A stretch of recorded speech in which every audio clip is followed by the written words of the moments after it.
بسم اللہ الرحمن الرحیم وصلی اللہ علی النبی الکریم رب اشرح لی صدری ویسر لی امری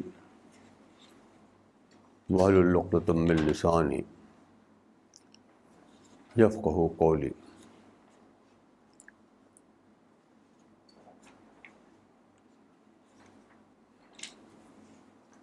آج کا ٹاپک جو ہے وہ ہے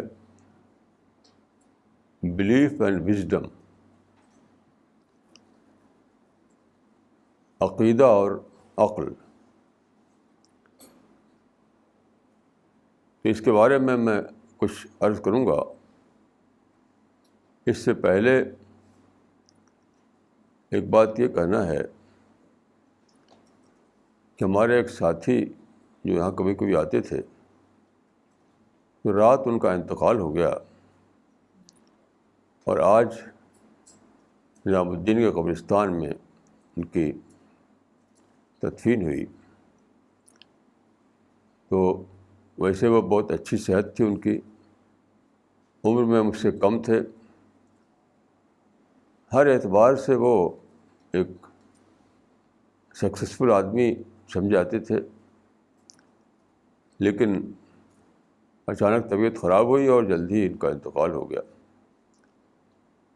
تو اللہ تعالیٰ ان کو اور ہم سب کو مغفرت فرمائے۔ یہ میں کہوں گا کہ ہر موت دراصل زندہ رہنے والوں کے لیے ریمائنڈر ہے۔ جو آدمی مر گیا، ان کا نام تھا یوسف خان صاحب،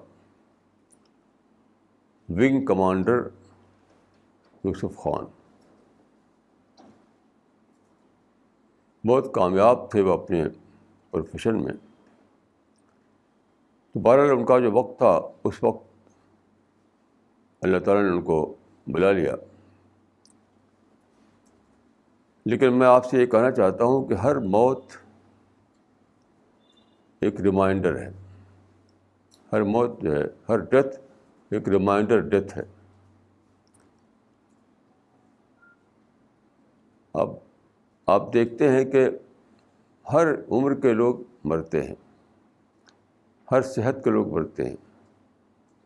اب یوسف خان صاحب تو ہر اعتبار سے بالکل ٹھیک ٹھاک تھے،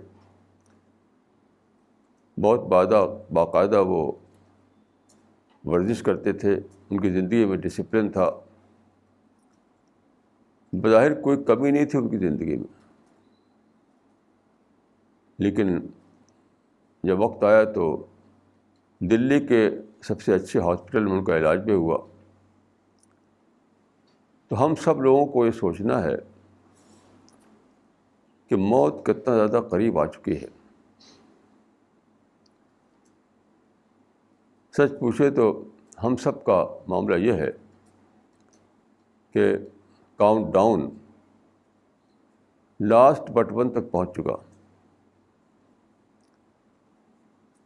کاؤنٹ ڈاؤن کی گنتی لاسٹ بٹ ون تک پہنچ چکی۔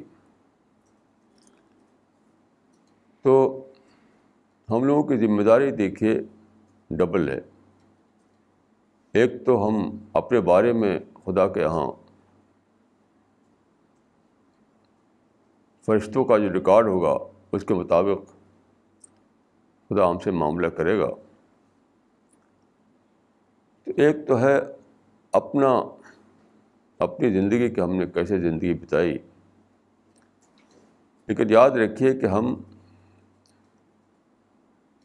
جن کو سچائی کی ڈسکوری ہوئی ہے، ان کی رسپانسبلٹی ڈبل ہے۔ یہ دوسروں کو بتانا،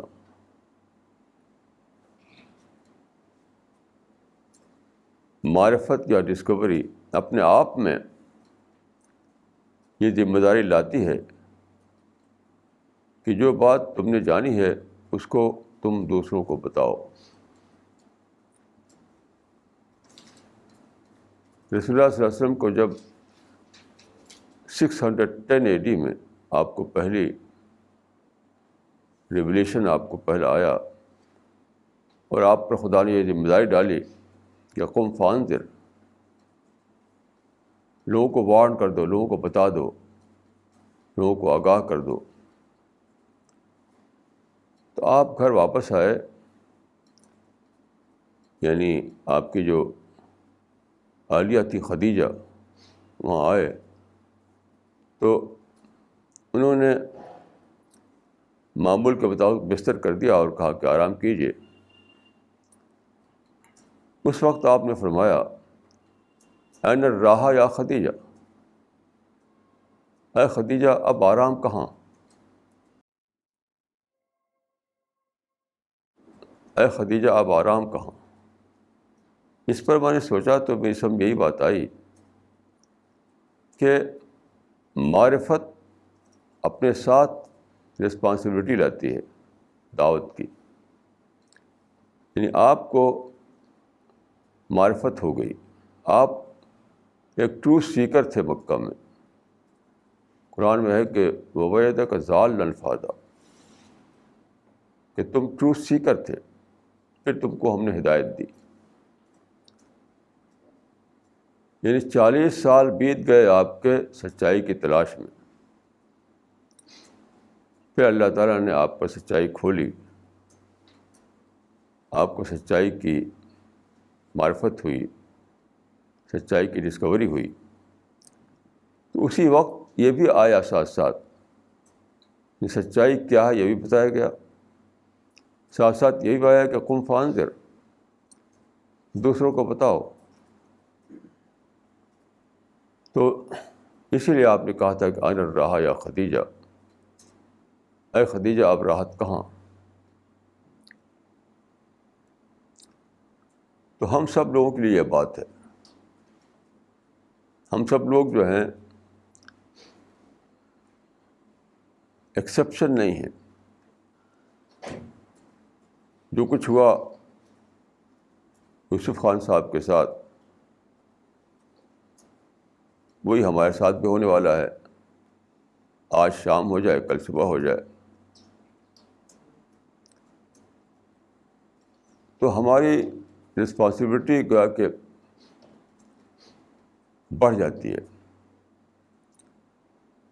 ایک اسکالر نے ایک مرتبہ اپنی اسپیچ میں کہا تھا، میں وہاں موجود تھا آڈینس میں، بہت پہلے کی بات ہے، بہت پہلے کی بات ہے، شاید 50 سال پہلے کی بات یا اور بھی پہلے کی بات. تو انہوں نے کہا تھا کہ اس دنیا میں مومن کا کوئی رائٹ نہیں،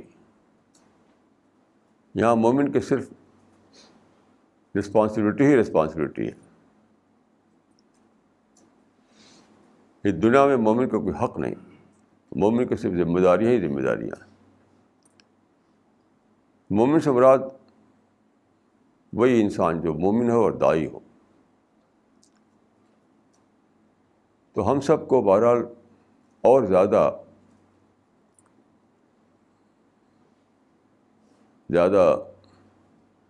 دھیان کے ساتھ، زیادہ اپنے ٹائم، اپنی انرجی کو زیادہ لگا کر دعویٰ ورک میں لگنا ہے.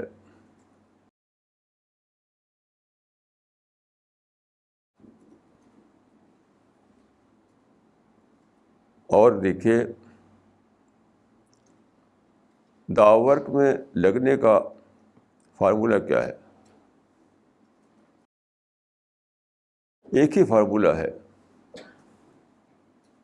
یاد رکھیے دعویٰ ورک جو ہے اس میں اپنی ڈیوٹی پورا کرنے کا فارمولہ صرف ایک ہے اور کوئی دوسرا فارمولہ نہیں ہے. وہ فارمولہ یہ ہے کہ if you have good excuse don't use it. بس if you have a good excuse don't use it. آپ سوچئے جب بھی کوئی آدمی دعویٰ ورک میں اپنی رسپانسبلٹی پورا نہیں کر پاتا تو وہ کیا کہے گا؟ ایکسکیوز پیش کرے گا. ہر آدمی ایکسکیوز پیش کرے گا. تو ایک ہی چیز ہے جو آدمی کو اس معاملے میں روک بنتی ہے، وہ ایکسکیوز. تو اس پر جتنا میں نے سوچا میں نے یہی پایا کہ صرف وہ آدمی دعویٰ کر سکتا ہے جو ایکسکیوز نہ لے. جس نے ایکسکیوز لیا وہ ہلاک ہوا. اس لیے دائی کا جو فارمولہ ہے وہ یہی ہے کہ if you have good excuse don't use it. تو یہ ہے آج کا ہمارا جو ریمائنڈر. ہر ایک کو سوچنا ہے. رات کو مجھے معلوم ہوا ان کے یوسف خان صاحب کی ڈیتھ کے بارے میں. میں وہاں گیا ان کے گھر پر، تو ایک کمرے میں ان کا باڈی رکھا ہوا تھا، لوگ دیکھ رہے تھے ان کو. تو اس وقت تو مجھے احساس ہوا وہ یہی تھا کہ اب وہ واپس آنا چاہیں اس دنیا میں تو واپس نہیں آ سکتے. کیسا انوکھا یہ معاملہ ہے کہ ڈیتھ کے بعد پھر سے یہ دنیا میں واپسی ہوتی نہیں ہے کسی کی بھی، امپاسبل ہے. تو گویا کہ صرف ایک چانس ملا ہے ہم کو اور آپ کو. صرف ایک چانس ملا ہے. یا تو اس چانس کو اویل کیجیے یا اس کو کھو دیجیے. یا تو اس چانس کو اویل کیجیے یا اس کو کھو دیجیے. یاد رکھیے ورلڈلی معاملات میں تو سیکنڈ چانس بھی آتا ہے، تھرڈ چانس بھی آتا ہے، بہت سے چانسز آتے رہتے ہیں. لیکن یہ جو معاملہ ہے اس میں صرف ایک ہی چانس ملا ہے زندگی کا، دوسرا چانس ملنے والا نہیں ہے. یا تو اسی پہلے چانس میں ہم نے یا تو کچھ کر لیا اور نہیں کیا تو پھر نہ واپسی ہے نہ اس کا کوئی کمپنسیشن ہے. کتنا سیریس معاملہ ہے، یاد رکھیے کتنا زیادہ سیریس معاملہ ہے. آج کل مسلمانوں کا جو حال ہے وہ بہت زیادہ سیریس ہے، بہت ہی زیادہ سیریس ہے. اس لیے کہ مسلمان بس سمجھتے ہیں کہ کلمہ پڑھ لو، 5 وقت کی نماز ادا کرتے رہو، حج کر لو، روزہ رکھ لو تو بس. لیکن جہاں تک میں نے سمجھا ہے ہرگز یہ کافی نہیں ہے پیراڈائز کو حاصل کرنے کے لیے. یہ بہت ہی سنگین بات ہے لیکن میں نہیں سمجھا ہے. کیوں؟ آپ دیکھیے کہ مسلمان ہمارے علماء ہر سال دھوم مچاتے ہیں، تحفظ ختم نبوت کانفرنس کرتے ہیں. یعنی کوئی آدمی اگر یہ اعلان کرے کہ مجھ پر وحی آتی ہے تو فوراً اس کو قتل کے در پہ ہوتے ہیں، اس کو مار ڈالو، کیونکہ محمد کے بعد اب کوئی نبی آنے والا نہیں ہے، کسی اور انسان پر وحی آنے والی نہیں ہے. بہت ہی حساس ہے مسلمان، بہت سینسیٹیو ہے مسلمان اس معاملے میں کہ کوئی دوسرا شخص نبی ہونے کا دعویٰ کرے. لیکن اس کے ساتھ جو ایک رسپانسبلٹی جڑی ہے اس پر تو میں سمجھتا ہوں کہ ایک مسلمان بھی شاید اس کو احساس نہیں ہے. مجھے تو کم از کم ایک مسلمان نہیں ملا اپنی اس لمبی زندگی میں جو یہ جانتا ہو کہ جب ہم کہتے ہیں کہ رسول اللہ پر نبوت ختم ہو گئی تو اس کا مطلب کیا ہے. اس کا مطلب ہے کہ میں وہاں پر آ گیا ذمہ داری کے اعتبار سے، اسٹیٹس کے اعتبار سے نہیں. دیکھیے، ایک ہے اسٹیٹس، ایک ہے رسپانسبلٹی. تو پرافٹ کا جو اسٹیٹس ہے وہ کوئی نہیں لے سکتا، وہ کوئی انہیریٹ نہیں کر سکتا. لیکن جو رسپانسبلٹی ہے وہ تو کنٹینیو ہے، کیونکہ انسان پیدا ہو رہے ہیں، انسان شاید دنیا میں پھیلے ہوئے ہیں، تو ان کو میسج تو بتانا ہے. تو پرافٹ نہیں ہے تو کون بتائے گا؟ فالوورس کو بتانا ہے. آپ جانتے ہیں کہ رسول اللہ صلی اللہ علیہ وسلم نے اپنی ڈیتھ سے صرف 2 مہینہ پہلے ایک سرمن دیا تھا عرفات میں، 2-2.5 مہینہ پہلے. اس میں آپ نے اعلان کر دیا تھا، آپ نے فرمایا تھا کہ شاید میں اس کے بعد تم سے نہ مل سکوں. اسی میں آپ نے کہہ دیا تھا کہ شاید اس سال کے بعد میں دوبارہ تم سے یہاں اس مقام پر نہ مل سکوں.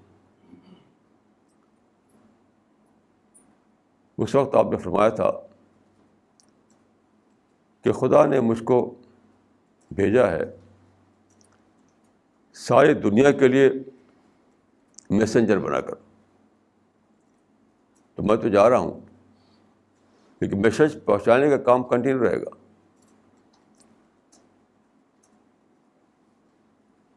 میسج پہنچانے کا کام جو ہے وہ برابر جاری رہے گا. جو سن رہا ہے وہ ان کو پہنچا دے جو نہیں سن رہے ہیں. یعنی وہاں پر جو عرفات کے میدان میں جو لوگ تھے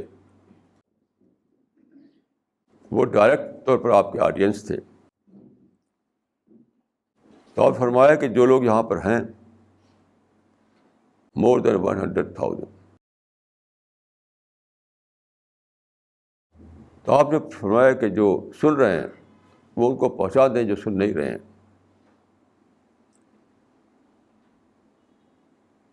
یہ جو آپ نے کہا تھا یہ ساری امت کے لیے، سارے فارورڈس کے لیے.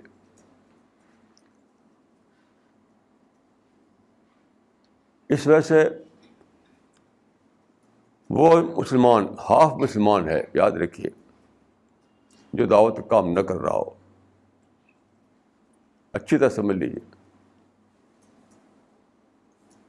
کچھ لوگوں نے اس زمانے میں کچھ لوگ پیدا ہوئے ایجپٹ میں، افغانستان میں، پاکستان میں، جگہ جگہ، جنہوں نے یہ کہا کہ وہ آدمی ہاف مسلمان ہے جو نماز روزہ کرے اور حکومت نہ قائم کرے. یہ بالکل بیس لیس بات ہے. یہ جو آج اس زمانے میں جو جگہ جگہ لڑائی بھڑائی جاری ہے جہاد کے نام پر، وہ اس کے فلسفی یہی ہے کہ وہ آدمی آدھا مسلمان ہے جو نماز روزہ کرے اور حکومت اسلام کی نہ قائم کیے ہوئے ہو، اسلام کا قانون جو ہے وہ نہ چلا رہا ہو. یہ کہیں نہیں ہے قرآن حدیث میں. بالکل بیس لیس بات ہے، بیس لیس بات ہے، بیس لیس بات ہے. صحیح بات یہ ہے کہ جو آدمی خود اپنی زندگی میں اسلام کو فالو کرے لیکن وہ دعوت کا کام نہ کر رہا ہو تو ہاف مسلم ہے وہ. دیکھیے، حکومت وغیرہ یہ آپ کی رسپانسبلٹی نہیں ہے. یہ تو خدا جس کو چاہتا دیتا ہے، جس کو چاہتا نہیں دیتا. قرآن میں کئی آیتیں ایسی ہیں کہ پولیٹیکل پاور جو ہے وہ خدا کی طرف سے کسی کو دیا جاتا ہے، کسی کو نہیں دیا جاتا. لیکن یہ جو کام ہے دعویٰ ورک، خدا کے میسج کو پہنچانا، یہ تو ہر مسلمان پر فرض ہے. یاد رکھیے، یہ بھی غلط تصور ہے، غلط کہ یہ فرض علی الکفایہ ہے. ہرگز نہیں، یہ فرض علی الکفایہ نہیں ہے. میں پورے کنوکشن سے کہتا ہوں کہ دعویٰ ورک فرض علی الکفایہ نہیں ہے، ہر مسلمان پر فرض ہے. ہر ایک کو کرنا ہے وہ، ورنہ وہ ہاف مسلم رہے گا، وہ ہاف مسلم رہے گا. یاد رکھیے. تو یہ ایک بات تھی جو میں نے عرض کی. دوسری بات جو میں کہنا چاہتا ہوں وہ بلیف اور وزڈم کے تعلق سے کہ عقیدہ اور عقل. عام طور پر لوگ سمجھتے ہیں کہ جس کے پاس عقیدہ ہے یا مذہب ہے اس کو عقل سے کوئی مطلب نہیں ہے. تو یہ یہ بھی ایک بیس لیس بات ہے. بلکہ میں یہ کہوں گا کہ جس کے پاس عقیدہ ہے وہ زیادہ عقل مند ہے. جس کے پاس عقیدہ ہے وہ زیادہ عقل مند ہے. قرآن حدیث میں ہے کہ اتقوا فراست المؤمن فإنه ينظر بنور اللہ. مومن کی وزڈم سے بچو کیونکہ وہ خدا کی روشنی سے دیکھتا ہے. کیسی عجیب بات ہے. مومن کی وزڈم سے بچو کیونکہ وہ خدا کی روشنی سے دیکھتا ہے. He sees things in the light of God. تو یہ کیا چیز ہے؟ اس پر میں نے بہت سوچا کہ کیوں ایک مومن جو ہے وہ انکانکریبل ہو جاتا ہے. کیوں ایسا ہوتا ہے؟ اس کا راز ہے قرآن مجید میں ایک آیت ہے فَإِن تَصْبِرُوا وَتَتَّقُوا لَا يَضُرُّكُمْ كَيْدُهُمْ شَيْئًا. اگر تم صبر کرو، پیشنس کا طریقہ اختیار کرو، تو کوئی تم کو نقصان نہیں پہنچا پائے گا. یہاں صبر کا ورڈ ہے، پیشنس کا ورڈ ہے. صبر کیا چیز ہے؟ صبر مینس ایموشن مینجمنٹ.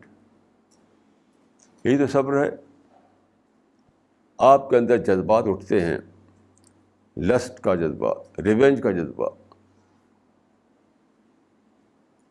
انٹالرنس کا جذبہ، اینگر کا جذبہ. یہ سب جذبہ ہی تو ہے، ایموشن ہی تو ہے یہ سب. اس پر جو آپ کنٹرول کرتے ہیں اسی کا نام صبر ہے، اسی کا نام پیشنس ہے. تو جو آدمی ایسا کر سکے وہ کوئی اس کو نقصان نہیں پہنچ سکتا. یہ آیت جو فارمولہ دے رہی وہ یہ ہے کہ if you are able to control your emotions.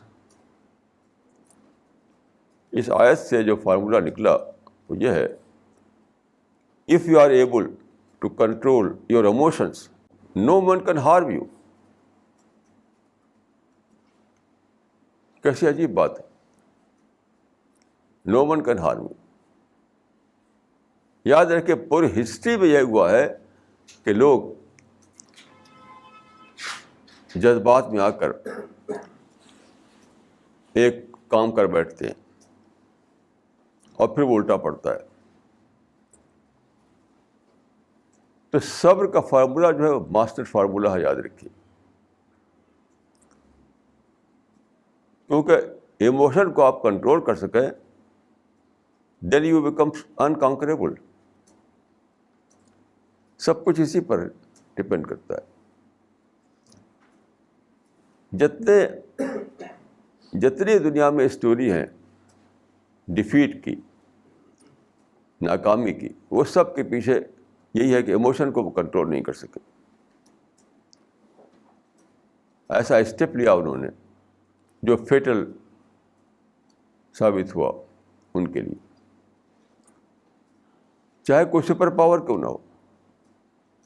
امریکہ نے جب سپٹمبر 11 کا قصہ ہوا تو وہاں کے جو لیڈر تھے انہوں نے کہا کہ ہم اس کا بدلہ لیں گے. سپٹمبر 11 کا ہم بدلہ لیں گے. تو انہوں نے بمبارڈمنٹ کے عراق کے اوپر، جس کا مطلب ان کا خیال تھا کہ وہاں سے. تو کیا ہوا؟ کوئی کچھ پایا نہیں انہوں نے، کچھ بھی نہیں ملا. اس پہ بہت سی بکس چھپی ہیں. ایک بک میں بتایا گیا ہے کہ اس میں ڈائریکٹ انڈائریکٹ ملا کر کے 5 ٹریلین ڈالر خرچ ہوا امریکہ کا، اب ملا کچھ بھی نہیں، کچھ بھی نہیں ملا. تو ایموشن کو مینیج کرنا، یہ حال صدام حسین کا ہوا. صدام حسین سے کیا مانگ تھی امریکہ کی؟ صرف ایک تھی شروع میں، کہ وہ گدی چھوڑ دیں بس، اور وہاں پر ڈیموکریٹ رول بنایا جائے. کیونکہ آپ جانتے ہیں کہ صدام حسین جو تھے وہ ملٹری کو کر کے آئے تھے پاور میں. 22 ایئرس تک وہ ڈکٹیٹر بنے رہے.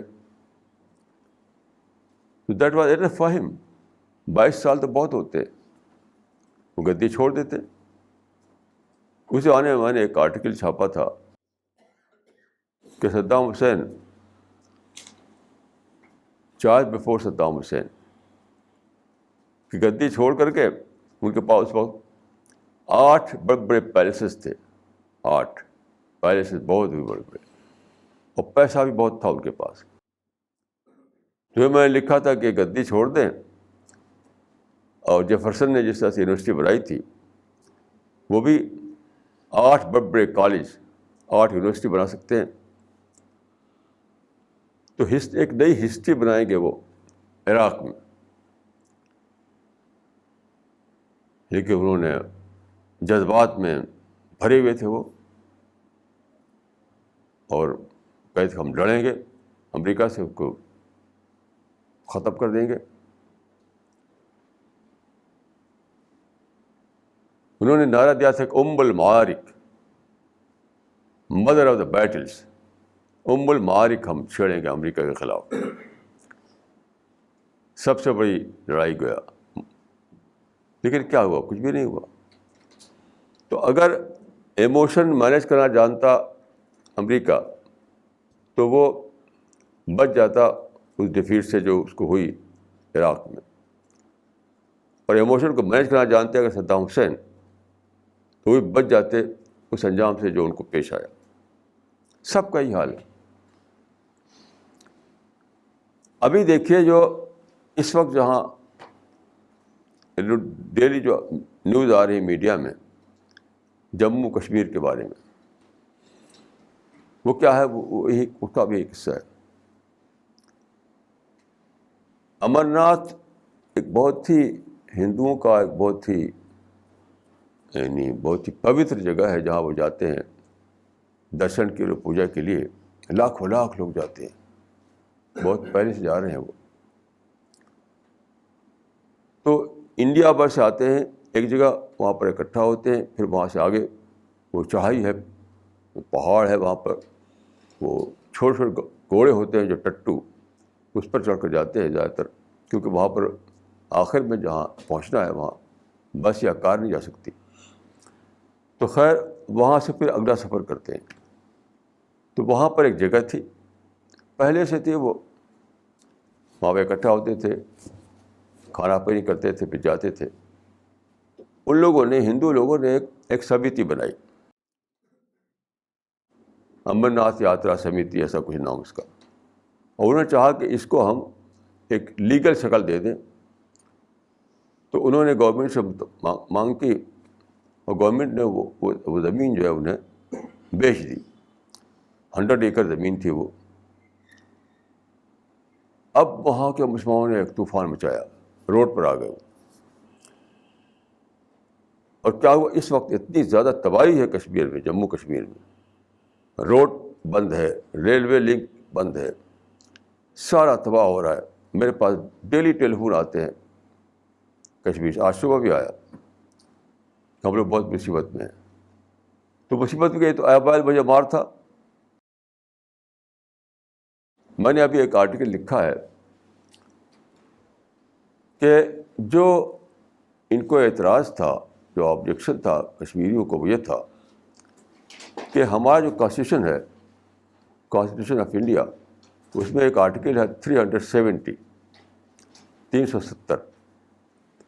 وہ ہے کشمیر کے بارے میں. اس میں یہ ہے کہ کشمیر کو ایک اسپیشل اسٹیٹس دیا گیا ہے. کشمیر میں کوئی آدمی پراپرٹی وہی بنا سکتا ہے جو کشمیر میں پیدا ہوا ہو. باہر کا آدمی وہاں پر پراپرٹی نہیں بنا سکتا, پرچیز نہیں کر سکتا. تو انہوں نے جو سمیتی بنائی تھی, جو کمیٹی, اس میں ایک دو باہر کے آدمی بھی تھے شاید, اور کشمیر کے ہندو تھے. بس یہ ایک لیگل گراؤنڈ تھا, بس بہت ہی ٹیکنیکل گراؤنڈ تھا یہ.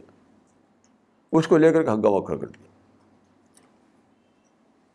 میں اب دیکھیں کہ وہاں پر اگر وہ جذبات میں نہ آتے, بیٹھ کر سوچتے, تو ان کی سمجھ میں کیا آتا کہ یہ اگر آبجیکشنیبل بات ہے تب بھی یہ جائے گی سپریم کورٹ میں. یعنی کانسٹیٹیوشن میں کوئی بات اس کے خلاف ہوئی ہے تو کون ڈیسائیڈ کرے گا اس کو؟ Supreme court of India decide کرے گی.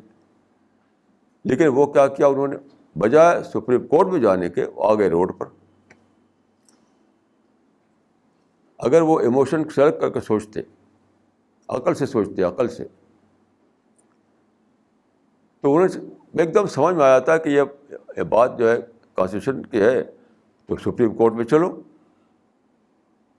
وکیل کو ہائر کرو.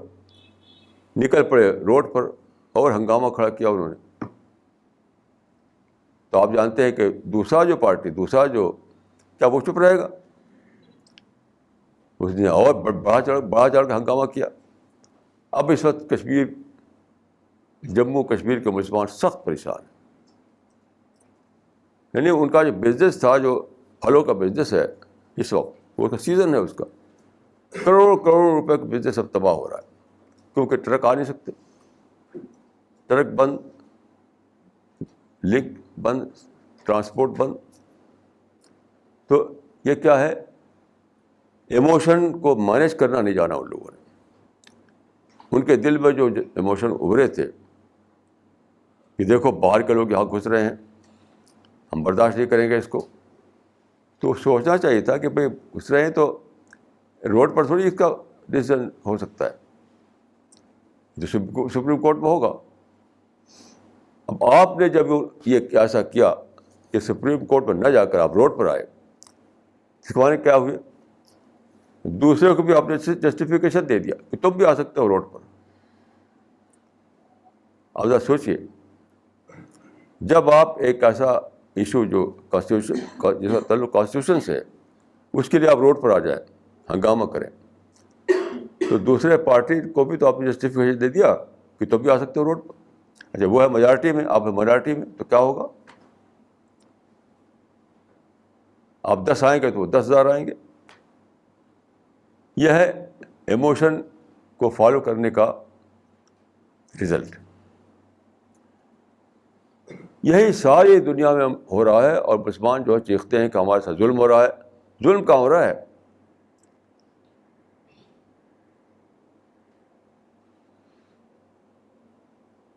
You are paying the price of your own mistake.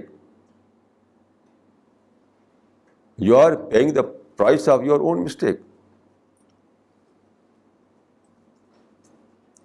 یہ جو اس وقت آپ جانتے ہیں کہ سب سے بڑا ایشو کیا ہے مسلم ورلڈ میں, میں ان باتوں کو, مجھے اس سے کوئی مطلب نہیں ہے, لیکن میرا جو تڑپ ہے وہ کیا ہے؟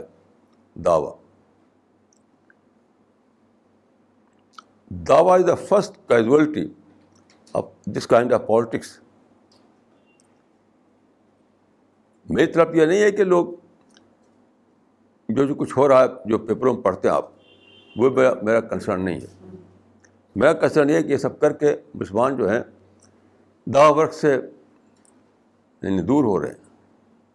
ان کی انرجی, ان کا پیسہ, ان کا ٹائم سب کہاں لگ رہا ہے؟ جھوٹے جھگڑوں میں, اور دعویٰ ورک نہیں کر پا رہے وہ. سو دعویٰ is the first casualty of this kind of politics. اب دیکھیے کہ جو سب سے بڑا ایشو مانا جاتا ہے وہ فلسطین کا مانا جاتا ہے, فلسطین. اب دیکھیں وہ اس کو آپ دیکھیے, سارا عرب ورلڈ اسی میں پھنسا ہوا ہے اور دعوی ورک کچھ بھی نہیں. یعنی بلین ٹریلین ڈالر خرچ کرتے ہوئے بھی کچھ ملا نہیں فلسطین میں, اور دعوی ورک بالکل ٹھپ ہے. 1948 میں یہ ہوا. اصل میں وہاں پر ایک موومنٹ چل رہی تھی یہودیوں کی, اس کا نام تھا زائنسٹ movement, return to Zion. Zion ایک ماؤنٹین ہے یروشلم میں, تو واپسی, زائن کی واپسی یعنی یروشلم کے لیے واپسی, پیلسٹائن کی طرف واپسی, تو اس کو کہتے تھے وہ لوگ ریٹرن ٹو زائن, ZION. تو یہ چل رہی تھی بہت دنوں سے, کی بہت لمبی کہانی ہے. تو 1948 میں وہ انٹرنیشنل باڈی سے منوانے میں کامیاب ہو گئے کہ ہم کو واپسی کا یاد دیا جائے. تو 1948 میں جو باہر یہودی جو باہر تھے, یعنی پیلسٹائن سے باہر, ان کو واپسی کا یاد دے دی انٹرنیشنل باڈی نے. وہ آنا شروع ہوئی. اس وقت حسن بنا جو ٹاپ موسٹ لیڈر تھے عرب ورلڈ کے, حسن البنا, انہوں نے قاہرہ میں ایک جلوس نکالا, پروسیشن. کہا جاتا ہے کہ 1,00,000 عرب اس میں شامل تھے, 100,000. حضرت بنا اس کے لیڈر تھے. وہاں نعرہ کیا تھا؟ لبیک یا فلسطین, لبیک یا فلسطین. یعنی ہم حاضر ہیں, ہم حاضر کس لیے؟ جہاد کرنے کے لیے. اب جو جہاد شروع ہوا عربوں سے اور یہودیوں سے, آج تک چل رہا ہے, اور اس میں کس کو نقصان ہو رہا ہے؟ عربوں کو. اب میں یہ آپ سے عرض کرنا چاہتا ہوں کہ اگر وہ ایموشن کو فالو نہ کیا ہوتا, سوچتے جانتے کیا ہوتا. اس پر بے شمار بکس لکھی گئی ہیں, لیکن اصل پوائنٹ جو ہے وہ کسی نے لکھا نہیں اس کو. یعنی ہزاروں ہزار کتابیں لکھی گئی ہیں, انگلش میں, عربک میں, پرشین میں, اردو میں, ہر لینگویج میں. اصل پوائنٹ اس میں غائب ہے. کیوں؟ سب لوگ لکھتے ہیں ایموشن میں, بس ہمارا ظلم ہو رہا ہے, ہمارے ساتھ کانسپریسی ہو رہی ہے. تو ایموشن میں لکھتے ہیں کتابیں, ایموشن میں لکھتے ہیں آرٹیکل, ایموشن میں دیتے ہیں اسپیچز. اصل پوائنٹ غائب. آپ کو شک ہو تو مجھے کوئی ایک کتاب بتائیے جس میں اس پوائنٹ کو انہوں نے لیا ہو, ڈیل کیا ہو اس پوائنٹ کو جو میں آپ سے عرض کر رہا ہوں, جو بیسک پوائنٹ ہے پیلسٹین ایشو کا. دیکھیے, یہ جوئش کمیونٹی یا یہودی جو یہ مانگ کر رہے تھے کہ ہم کو پیلسٹائن کی واپسی کا اجازت ملے, ریٹرن ٹو زائن کی جو موومنٹ تھی, وہ کون چلا رہے تھے؟ وہ تھے جوز ان ڈائسپورا. جوز ان ڈائسپورا یعنی وہ یہودی جو ڈائسپورا میں تھے. ڈائسپورا کا مطلب ہوتا ہے اپنے دیش سے باہر جا کر کہیں آپ چلے جائیں تو وہاں آپ ڈائسپورا ہوتے ہیں. ہم سب لوگ چلے جائیں فرض کیے کہ برٹن, تو ہم مسلمس ان ڈائسپورا ہو جائیں گے وہاں پر. تو جو یہودی ڈائسپورا میں تھے, یعنی فلسطین سے نکال گئے تھے. آپ معلوم ہے کہ اس کی لمبی بہت کہانی ہے کہ عراق کے بادشاہ نے, ایران کے بادشاہ نے ان کو وہاں سے نکالا. وہ باہر تتر بتر ہو گئے. تو وہ کہتے تھے کہ ہمیں واپسی کا حق ہونا چاہیے کیونکہ ہمارا فلسطین ہمارا وطن ہے. تو اگر وہ ڈائسپورا والے یہودی واپس آ رہے تھے تو ان کا رائٹ تھا. کیوں نہ واپس آتے وہ؟ اب بتائیے کیوں نہ واپس آتے وہ؟ ایک بات اور بھی آپ کتابوں میں نہیں لکھی گئی ہے, وہ یہ ہے کہ یہودیوں کا ایک ہی وطن ہے, وہ پیلسٹائن ہے.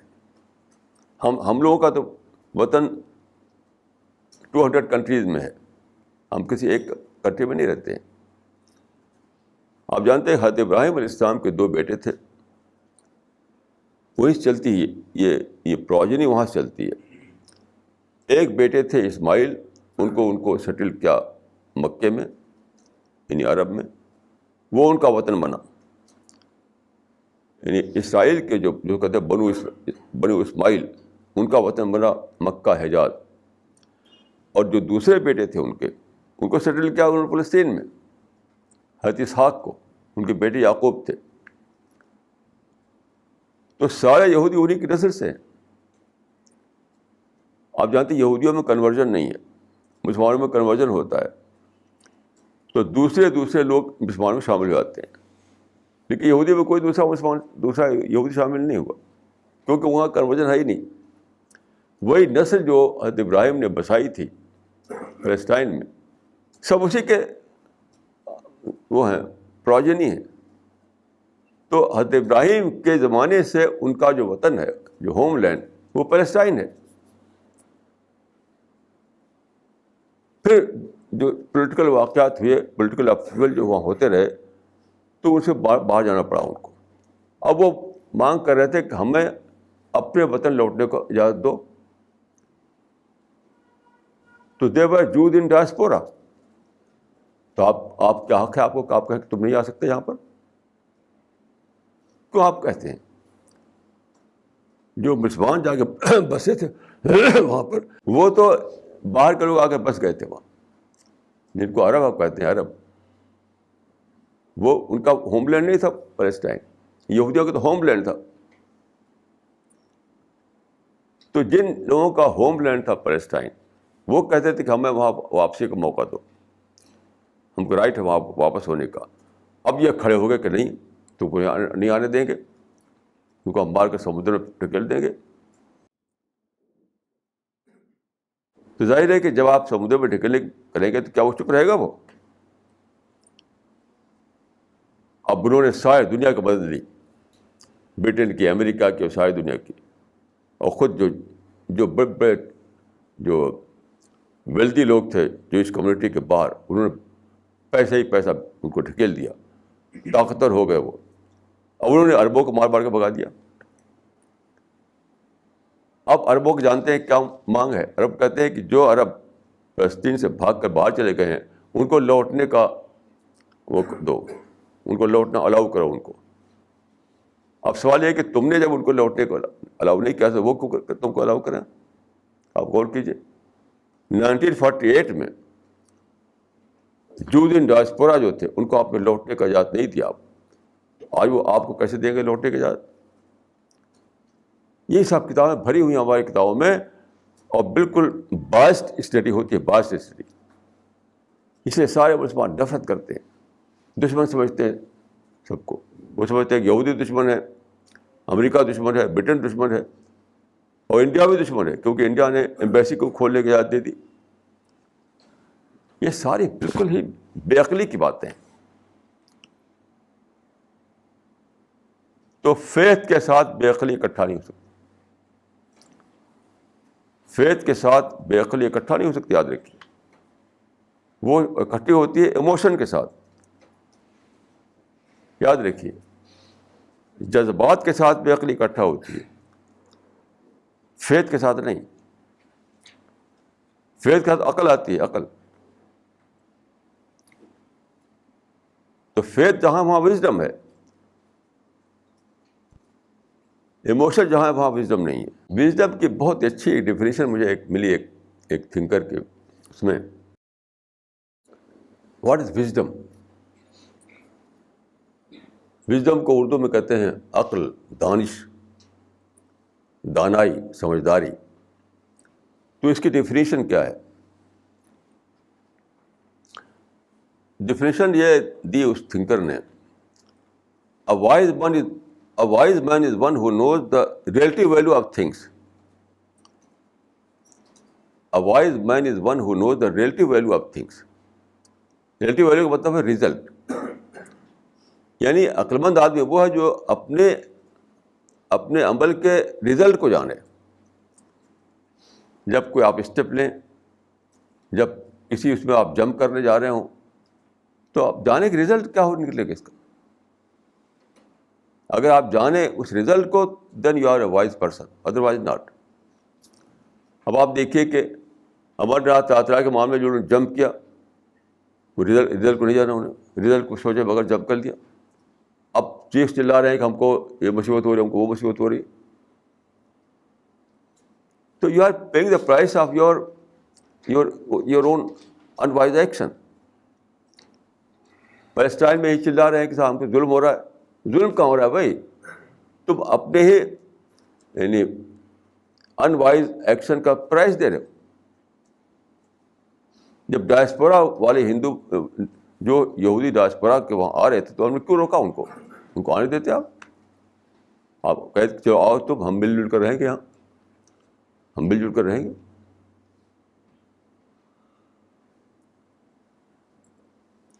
اور دیکھیے مسلمانوں کو یہ کلیم ہے کہ مسجد اقصیٰ ہماری ہے.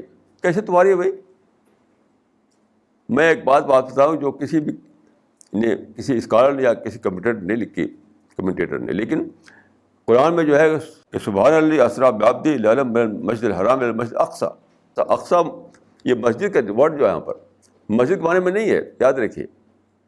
جیسے آپ کو کالی مسجد، جامع مسجد، اس سینس میں نہیں ہے. یہ بہت بڑی فیلسی سارے مسلمانوں کو ہے. وہ سمجھتے ہیں کہ مسجد اقصیٰ کے معنی ہے جیسے جامع مسجد ہوتی ہے یا کالی مسجد ہوتی ہے. یہاں مسجد کے معنی یاد رکھیے یہودی عبادت گاہ، یہودی عبادت گاہ، یہودی پلیس آف ورشپ، یعنی سولومن ہیکل آف سولومن. اور سب لوگ سمجھتے ہیں کہ وہ ہماری مسجد ہے. وہاں پر دیکھیے پہلے رسول اللہ سے پہلے کنگ سولومن تھے، یہودی کنگ. انہوں نے وہاں پر یہودی عبادت گاہ بنائی تھی، پلیس آف ورشپ. تو وہاں پر وہ تھا، اس کو ہیکل کہتے تھے وہ لوگ،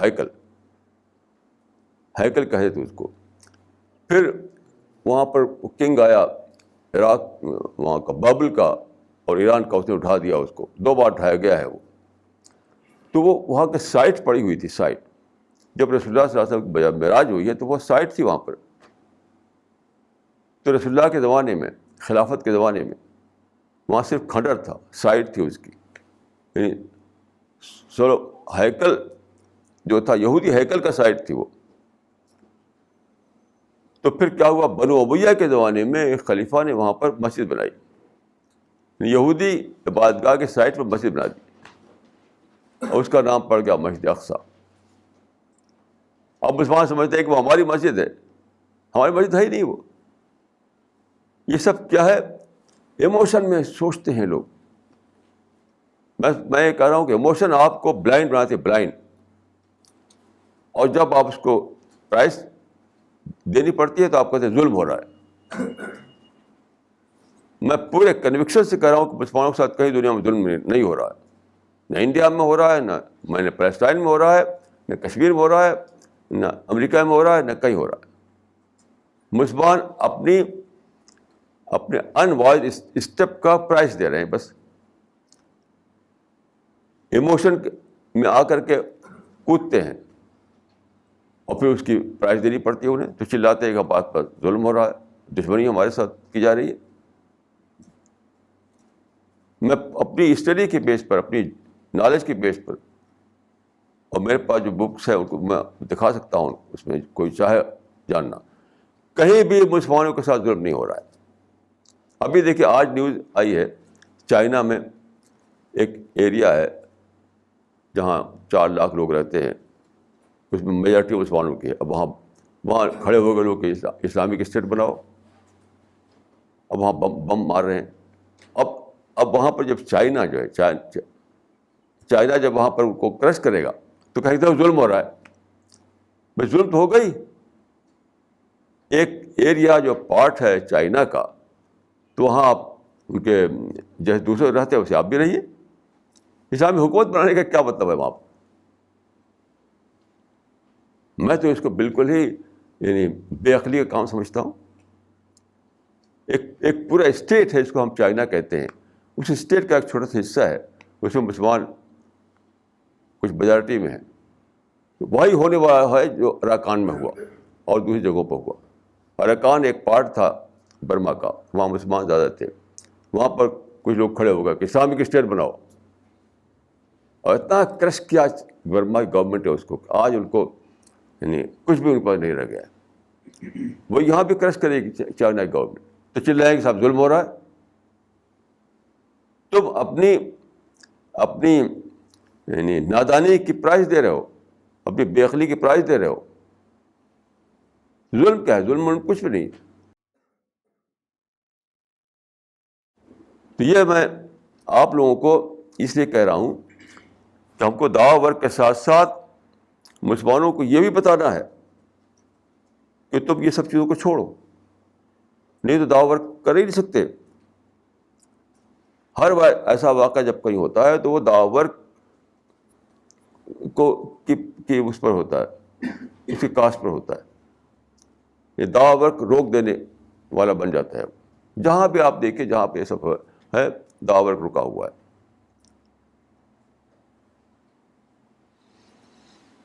تو ہمارے مشن کے دو آسپیکٹ ہیں. ایک تو ہم چاہتے ہیں کہ لوگوں کو دعویٰ ورک کے لیے اٹھائیں، لیکن یہ کرنا پڑے گا فلاں فلاں کام تم چھوڑو. میں اکثر کہا کرتا ہوں کہ ایک کام کرنے کے لیے آدمی کو ایک کام چھوڑنا پڑتا ہے. ایک کام کرنے کے لیے آدمی کو ایک کام چھوڑنا پڑتا ہے. اب مجھے بامبے جانا ہو تو مجھے دلی چھوڑنا پڑے گا. اگر میں دلی نہ چھوڑوں تو بامبے میں نہیں پہنچ سکتا ہوں. یہ سب جو لڑائیاں ہیں، یہ سب جو ٹکراؤ ہے، اور یہ سب جو یعنی بیسلیس قسم کے جھگڑے ہیں، اگر ہم اس کو ختم نہیں کریں گے تو ہم دعویٰ ورک نہیں کر سکتے. کیونکہ ہمارا پیسہ اسی میں ویسٹ ہوگا، ہماری انرجی اسی میں ویسٹ ہوگی، ہمارا ٹائم اسی میں ویسٹ ہوگا، تو ہم دعویٰ ورک کہاں سے کریں گے؟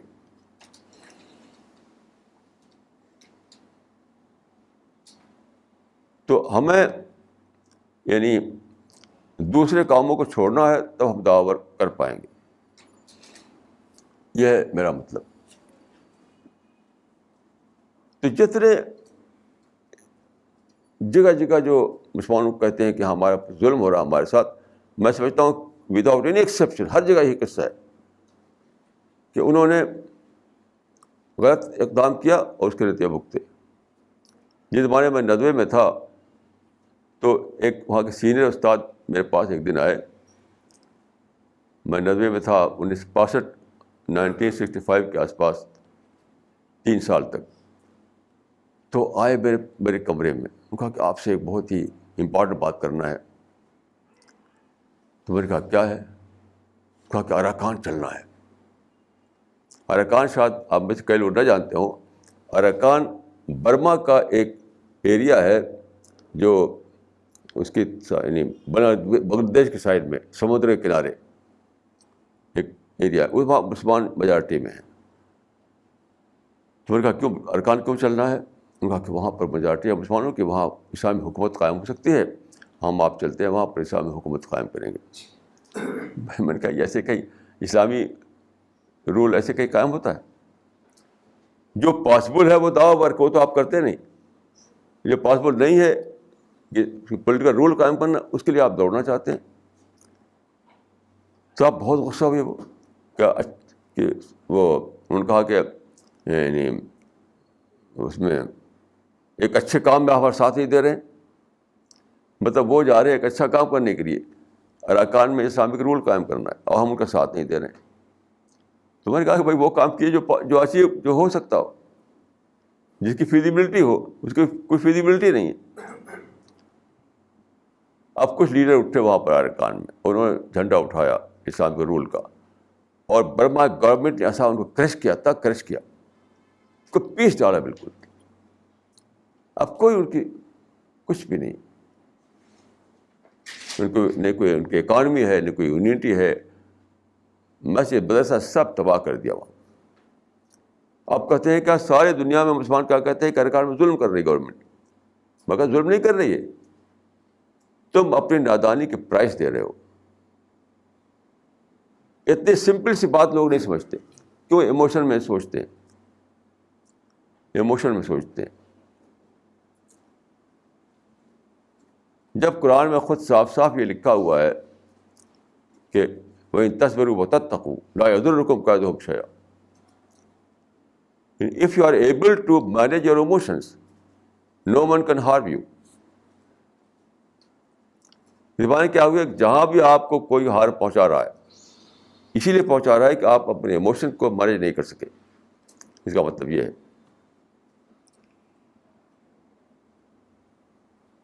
اور میں کہوں گا کہ یہ معاملہ صرف دعوی ورک کا نہیں ہے، یہ ہر آدمی کا معاملہ ہے، ہر گھر کا معاملہ ہے. آج ہی میں سوچ رہا تھا کہ دیکھیے ایک قصہ میرے سامنے آیا کہ آج کل دنیا بھر میں لو میرج ہو رہی ہیں. دو لورس آپس میں میرج کرتے ہیں اور پھر ٹکراؤ کیوں ہوتا ہے؟ مور دین 50% جو ہے لو میرج جو ہے ہیٹ میرج بن جاتی ہے. کیوں؟ اسی لیے کہ یہ لوگ جانتے ہیں کہ ہم دو لورس آپ اکٹھا ہو رہے ہیں. نہیں، دو مسٹر ڈفرینٹ اکٹھا ہو رہے ہیں، دو لورس نہیں. عورت بھی ایک ڈفرینٹ ہے، مرد بھی ڈفرینٹ ہے. یہ میں سمجھتا ہوں کہ جینڈر ایکولیٹی کا جو ایک بالکل ہی بیس لیس کہانی ہے، نہ اس کی کوئی سائنٹیفک بیس ہے نہ کچھ. اس نے مارا تباہ کر دیا لوگوں کو. جینڈر ایکولیٹی نہیں ہے، جینڈر ان ایکولیٹی ہے. یہ دو ان ایکول پارٹنر اکٹھا ہوتے ہیں. عورت اور مرد جو شادی ہوتی ہے تو دو ان ایکول پارٹنر ہوتے ہیں جو اکٹھا ہوتے ہیں. دونوں 100 جان ہیں تو مینیج کر پائیں گے. وہ سمجھتے ہیں کہ ہم دونوں ایکول ہیں تو کیسے مینیج کریں گے وہ؟ تو ان کے پاس فارمولہ ہی نہیں ہوتا مینیج کرنے کا. جو عورت اور مرد جو ہے ان کے پاس وہ فارمولہ ہی نہیں ہوتا اسے وہ مینیج کر سکے. صحیح فارمولہ یہ ہے کہ ہم تم دونوں مسٹر ڈفرینٹ ہیں، ہمیں مینیج کرنا ہے. ایک صاحب ایک بار تو اپنی بیٹی کو لائے جو نکاح ہونے والا تھا ان کا جلدی. میں نے کہا کہ دعا کیجیے ان کی نصیحت کی. تو میں نے کہا کہ every marriage is doomed to failure except for one who knows the art of difference management. تو ایموشن مینجمنٹ، ڈفرینس مینجمنٹ، یہی تو زندگی کا ٹیسٹ ہے. تو گھر بھی اس پرابلم کا شکار ہے، سوسائٹی بھی اس پرابلم کا شکار ہے، انٹرنیشنل لائف بھی اس پرابلم کا شکار ہے. کیوں؟ لوگ جو ہے ایموشن میں جمپ کرتے ہیں. ایموشن کو مینیج کرنا سیکھیے. اگر آپ دعوی ورک کرنا ہے تو آپ کو ایموشن کو مینیج کرنا بھی سیکھنا ہے. یہ میں سمجھتا ہوں کہ آپ صرف دعوی ورک کر کے نہیں دعوی ورک کر پائیں گے. آپ کو یہ بھی جاننا پڑے گا کہ ہمیں کیا نہیں کرنا ہے. دعوی ورک کرنا ہے تو کیا نہیں کرنا ہے.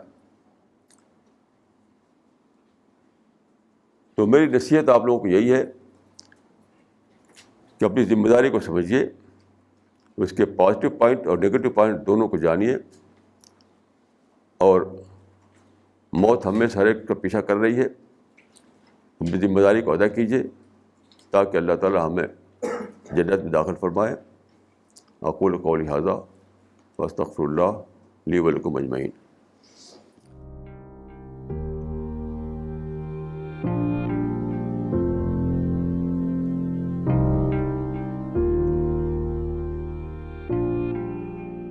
دیکھیے ایک کلیریفیکیشن میں کرنا چاہتا ہوں.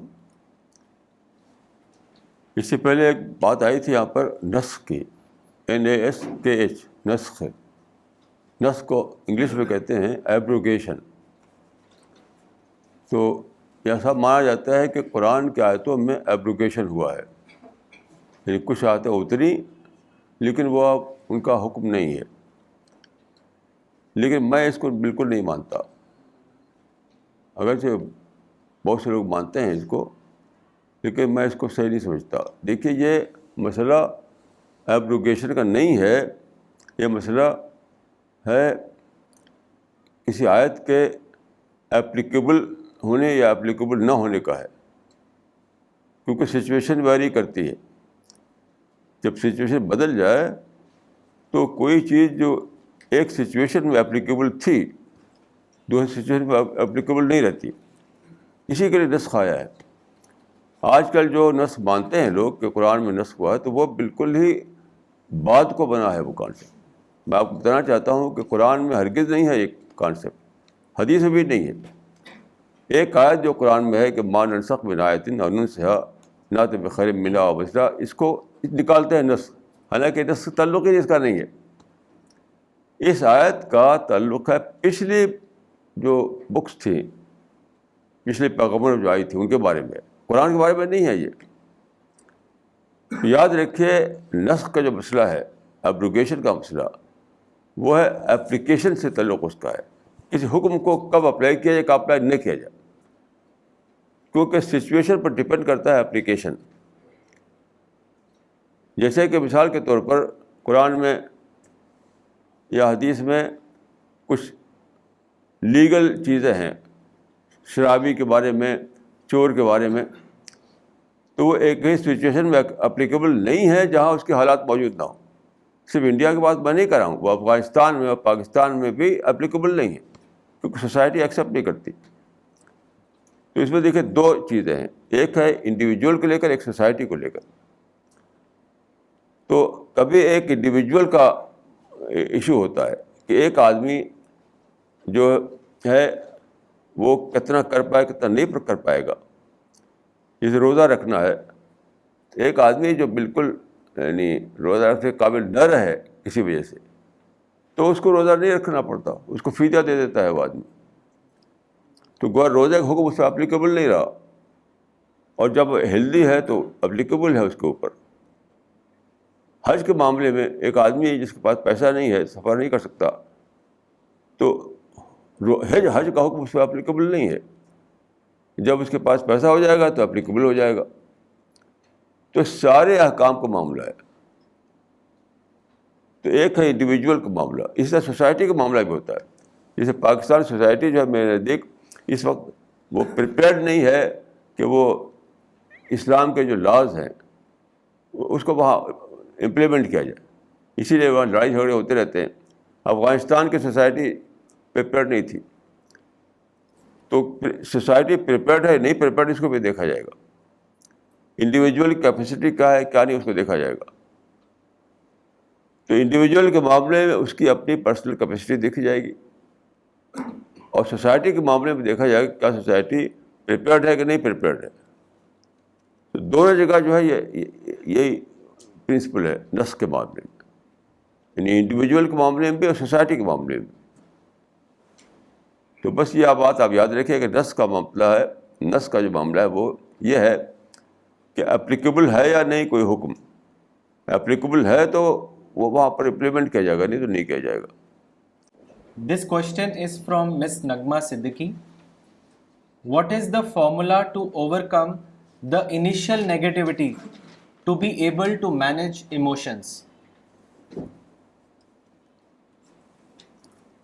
میں دیکھیے میرا جو ایکسپیرئنس ہے تو میں یہ کہہ سکتا ہوں کہ ایک ہی ہے فارمولا, وہ انٹراسپیکشن. انٹراسپیکشن اور کوئی دوسرا فارمولا نہیں. ایک بہت بڑا فلاسفر تھا نیٹشے, اس کی فلاسفی تھی کہ وہ سیلف کو امپورٹنٹ دیتا تھا. سیلف تھنکنگ اس کے اندر سب سے بڑی چیز تھی. اسی فارمولے کو اقبال نے پکڑا. اقبال کا بھی سیلف تھنکنگ کی بہت امپورٹنس ہے, میں اس کو نہیں مانتا. میں نے ایک اینٹی سیلف تھنکنگ سب سے بڑی چیز ہے. کسی انسان کے لیے سیلف تھنکنگ بڑی چیز نہیں ہے. سیلف تھنکنگ تو آپ کے اندر آروگینس آئے گا اور سپیریٹی کمپلیکس آئے گا, پرائڈ آئے گا. میں اس کو اچھی چیز نہیں سمجھتا. اصل چیز ہے اینٹی سیلف تھنکنگ, اسی کو ہم کہتے ہیں انٹراسپیکشن.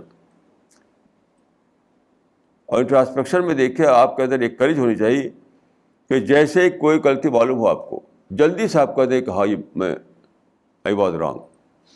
اگر آپ کے اندر ایک کریج نہ ہو آئی واز رانگ کہنے کی, تو انٹراسپیکشن سے کچھ فائدہ نہیں ہوگا. تو انٹراسپیکشن کی سچی اسپرٹ اگر ہو گیا آپ کے اندر, تو جیسے آپ کو پتہ چلے گا کہ ہاں میں غلط ہوں, تو جلدی سے آپ کہہ دیں کہ آئی واز رانگ. کیوں؟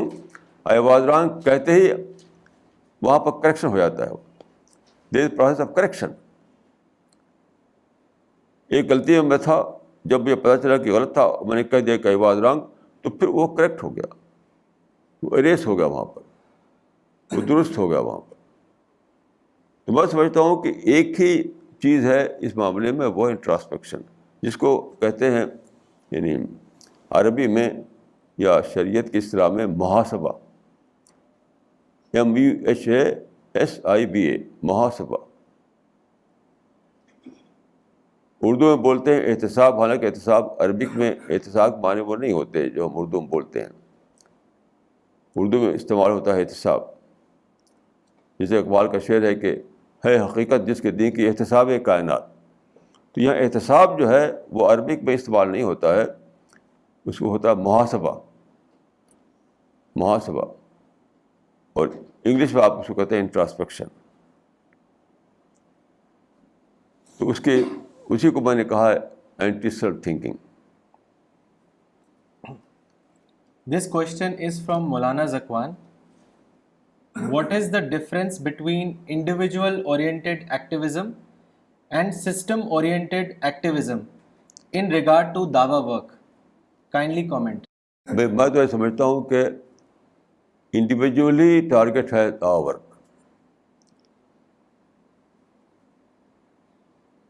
سوسائٹی نہیں ہے یا سسٹم نہیں ہے. اس زمانے میں دو بڑی موومنٹ اٹھی، ایک عرب دنیا میں الاخوان المسلمون اور انڈین سب کانٹیننٹ میں جماعت اسلامی. ان دونوں نے سسٹم کو ٹارگیٹ بنایا. میں اس کو بالکل غلط سمجھتا ہوں. اسلام میں سسٹم ہماری کوشش کا ٹارگیٹ ہے ہی نہیں. انڈیویجول ہے ہماری کوشش کا ٹارگیٹ. سسٹم کیا؟ سسٹم کون چلاتا ہے؟ انڈیویجول چلاتے ہیں. System is nothing. یعنی انڈیویجول کو الگ کر کے سسٹم کوئی چیز نہیں. یہ سسٹم کا ورڈ میکینیکل دنیا میں تو کچھ معنویت ہوتی ہے. ایک میکینیکل ایک مشین ہے، وہاں تو آپ سسٹم کے معنی بنتے ہیں کچھ. انسان کے معاملے میں اس کوئی معنی نہیں بنتے. تو سب کچھ انڈیویجول کرتا ہے. انڈیویجول ہے تو سسٹم فنکشن کرے گا، انڈیویجول نہیں ہے تو پھر سسٹم فنکشن نہیں کرے گا. یہ بہت بڑی فیلسی ہے جو پھیلا رکھی ہے عرب دنیا میں الاخوان المسلمون نے پھیلا رکھی ہے، اور ادھر کی دنیا جو ہے اس میں جماعت اسلامی نے پھیلا رکھی ہے کہ سسٹم کو ٹارگیٹ بنانا. یہ بالکل بدعت ہے، یہ گمراہی ہے، اور اس سے ساری خرابیاں اسے پیدا ہوئی ہیں. جو ادھر ادھر توڑ پھوڑ ہو رہی ہے اسی لیے تو ہو رہی وہ. کیوں؟ دیکھیے، جب انڈیویجول کو آپ ٹارگیٹ بنائیں گے نا تو کیا ہوگا؟ پرسویشن، ڈسکشن، پیسفل اسٹرگل چلے گی. اور سسٹم بنائیں گے تو کیا وہاں پر توڑ پھوڑ ہوگا، سنگھرش ہوگا، ٹکراؤ ہوگا. سسٹم کو ٹارگیٹ بناتے ہی ٹکراؤ شروع ہو جاتا ہے. لیکن انڈیویجول کو آپ ٹارگیٹ بنائیں تو وہاں ٹکراؤ کوئی سوال ہی نہیں. وہاں تو ڈسکشن چلے گا، آپ سمجھائیں بجائیں گے، پرسویٹ کریں گے، یہ چلے گا. تو میں اس کو بالکل ایک گمراہی سمجھتا ہوں، اسلام سے ڈیویشن سمجھتا ہوں اس کانسیپٹ کو کہ سسٹم جو ہے ٹارگیٹ ہے اسلامک موومنٹ کا. ہرگز نہیں ہے. انڈیویجول جو ہے وہی ٹارگیٹ ہے. دیکھیے، ایک حدیث جو ہے کہ اس میں کہا گیا ہے کہ کما تکونون کذالک یولی علیکم. مطلب جیسے انڈیویجول ہوگا وہی سوسائٹی ہوگی، جیسے انڈیویجول ہوگا وہی سسٹم ہوگا. یہ بات صحیح ہے. This question is from Mr. T. Usmani. Kindly elaborate the Al-Aqsa Mosque case. It is a new thing for me. یہ سارے لوگ جو ہیں، آپ دیکھیں جب میں گیا تھا یروشلم تو ساری کتابوں میں اور سارے اس طرح لکھا رہتا تھا جیسے بیت المقدس اور اقصی دونوں ایک ہیں. میں آپ کو، میرے پاس اگر آیا میں کتابیں دکھا سکتا ہوں، ٹاپ کے لوگوں کی کتابیں ایک سمجھتے تھے وہ. جب میں وہاں گیا تو معلوم کہ تو دو چیزیں ہیں، الگ چیزیں ہیں. دیکھیے، ایک ہے بہت بڑا کیمپس ہے وہاں پر، اب جائیں یروشلم میں، اولڈ یروشلم میں بہت بڑا کیمپس. اس کیمپس میں دو بڑی بڑی بلڈنگیں ہیں. ایک کا نام ہے مسجد اقصی، ایک کا نام ہے، اس کو کہتے ہیں عربک میں قبۃ الصخرہ، اس کو کہتے ہیں dome of rock. Dome of rock, Arabic میں قبۃ الصخرہ. تو یاد رکھیے اس بات کو کہ رسول اللہ جب مدینے میں آئے تو آپ نے 16 مہینے تک کہا جاتا ہے کہ آپ یہودیوں کے قبلے کو آپ نے قبلہ بنایا تھا. تو لوگ سمجھتے ہیں کہ مسجد اقصیٰ قبلہ تھی. یہ غلط ہے بالکل. قبۃ الصخرہ قبلہ تھا، مسجد اقصیٰ قبلہ نہیں تھی. اس میں ڈیٹیل کے ساتھ لکھا ہے، آپ چاہیں تو پڑھ سکتے ہیں. میری کتاب سفر نامہ فلسطین کافی ڈیٹیل کے ساتھ لکھا ہے اس میں. تو رسول اللہ نے جو مدینے میں آ کر کے یہودیوں کے قبلہ کو اپنا قبلہ بنایا تھا تو وہ مسجد اقصیٰ نہیں قبلہ تھی، وہ قبۃ الصخرہ قبلہ تھا. قبۃ الصخرہ جو ہے وہ کیا ہے؟ ایک اسکوائر چٹان ہے، چوکور چٹان، پتھر کی بالکل، جو کہتے ہیں سنگ خارا، بالکل سادہ پتھر جو ہوتا ہے وہ ان کا مقدس ہے یہودیوں کے یہاں. وہ پتھر کا جو ہے وہ چٹان مقدس، کیونکہ وہ سمجھتے ہیں کہ اسی پر قربانی ہوئی تھی. وہ مانتے ہیں، ہم لوگ مانتے ہیں کہ حضرت اسماعیل کو قربان کیا تھا حضرت ابراہیم نے. وہ نہیں مانتے اس کو، وہ حضرت اسحاق کو مانتے ہیں، جو کہتے ہیں ذبیح. ذبیح ان کے نزدیک حضرت اسحاق ہیں، حضرت اسماعیل نہیں ہیں. تو اسی چٹان پر ان کے نزدیک یہاں پر قربانی ہوئی تھی. Historically it is not correct, but یہ ان کا عقیدہ ہے اور اسی کو مقدس مانتے ہیں. وہی تھا قبلہ ان کا، ابھی وہی قبلہ ہے ان کا، اسی کو رسول اللہ نے بنایا تھا. تو قبلہ تھا قبۃ الصخرہ. اور جس چیز کو ہم مسجد اقصیٰ کہتے ہیں تو قرآن کی سورہ جو ہے سبحان الذی، اس میں آیا ہے کہ سبحان الذی اسریٰ بعبدہ لیلا من المسجد الحرام الی المسجد الاقصیٰ، کہ رسول اللہ نے مسجد حرام سے مسجد اقصیٰ کا سفر کیا. تو لوگ سمجھتے ہیں کہ کوئی مسجد تھی. وہاں لفظ مسجد جو ہے پلیس آف ورشپ کے معنی میں، یاد رکھیے، ماسک کے معنی میں نہیں ہے. اچھے سے سمجھ لیجیے آپ کہ قرآن میں جو مسجد اقصیٰ کا لفظ ہے وہ ماسک کے معنی میں نہیں ہے، وہ پلیس آف ورشپ کے معنی میں ہے، یہودیوں کی پلیس آف ورشپ. تو وہاں پر رسول اللہ کے زمانے میں مسجد نہیں تھی، خلافت راشدہ کے زمانے میں مسجد نہیں تھی. یہ تو بنو امیہ کے زمانے میں مسجد بنائی گئی، اب تب سے وہ مشہور ہوا. تو مسلمانوں کے پورا کیس ایموشنل ہے اس معاملے، یعنی فلسطین کے معاملے میں جانتے بھی نہیں کہ حقیقت کیا ہے، اور آؤٹ آف ایموشنس ہنگامہ کیے ہوئے ہیں، لڑائی جھگڑا چھڑے ہوئے ہیں، سوسائڈ بامبنگ کر رہے ہیں. اس کی ڈیٹیل اگر آپ کو جاننا ہو تو میری کتاب پڑھیے سفر نامہ فلسطین. This question is from Mr. Jishan Yusuf. The first thing to happen after death of Prophet was invasion of other nations and establishing Islamic rules, especially during Umayyad dynasty. How will you explain it in context of today's speech? نہیں یہ غلط ہے بالکل. پتہ نہیں کس کتاب میں پڑھا ہے آپ نے. کوئی انویژن نہیں ہوا تھا، وہ سب ڈیفینسو وار تھی، ڈیفینسو وار تھی. رسول اللہ کے زمانے میں یا خلافت راشدہ کے زمانے میں سب ڈیفینسو وار تھی. اس میں آپ نے ڈیٹیل کے ساتھ لکھا ہے، آپ پڑھ لیجیے ہماری کتابوں میں. کوئی انویژن نہیں تھا. اس کو انویژن کہنا بالکل غلط ہے. یہ This question is from Maulana Zakwan. What is taking things on face value?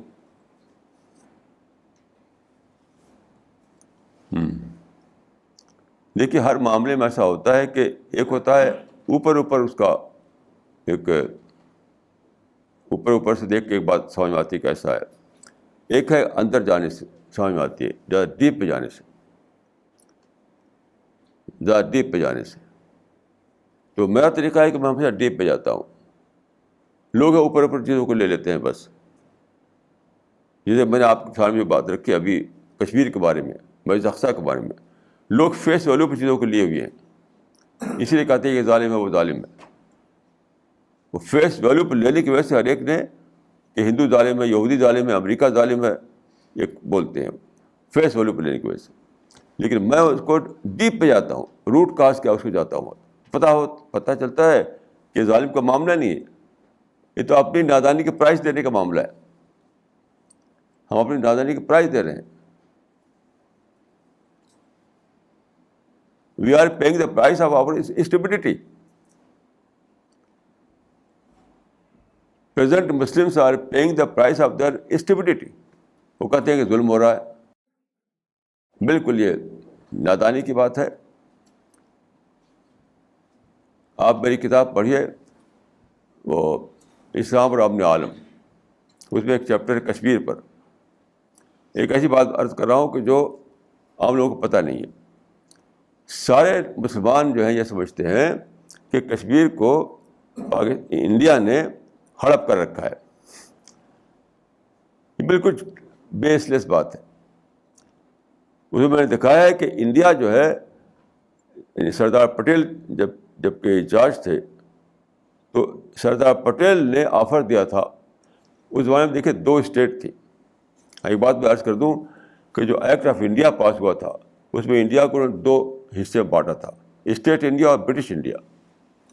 British India میں پارٹیشن کیا تھا انہوں نے. اسٹیٹ انڈیا تھا, اس میں کہا تھا کہ اسٹیٹس جو خود سے جسے چاہیں ایفیلیٹ کریں گے اپنے آپ کو. تو سب ہوا وہ ایفیلیشن. 2 اسٹیٹ رہ گئی تھی, کشمیر اور حیدرآباد, جو بڑی اسٹیٹس تھیں. تو اسی کا جھگڑا کھڑا ہوا. تو کشمیر جو تھا وہاں مسلمان میجارٹی میں تھے, راجا جو تھا وہ ہندو تھا, اور حیدرآباد میں ہندو میجارٹی میں تھے, نواب جو تھا وہ مسلمان تھا. یہ تھا مسئلہ. تو پاکستان نے کلیم کر دیا دونوں کے لیے, کشمیر کے لیے بھی, حیدرآباد کے لیے بھی. دو لاجک, ڈبل لاجک لیا انہوں نے. یعنی کشمیر اس لیے ہمارا ہے کہ وہاں میجارٹی مسلمانوں کی ہے, حیدرآباد اس لیے ہمارا ہے کہ وہاں نواب مسلمان ہے. ڈبل لاجک چلائی انہوں نے.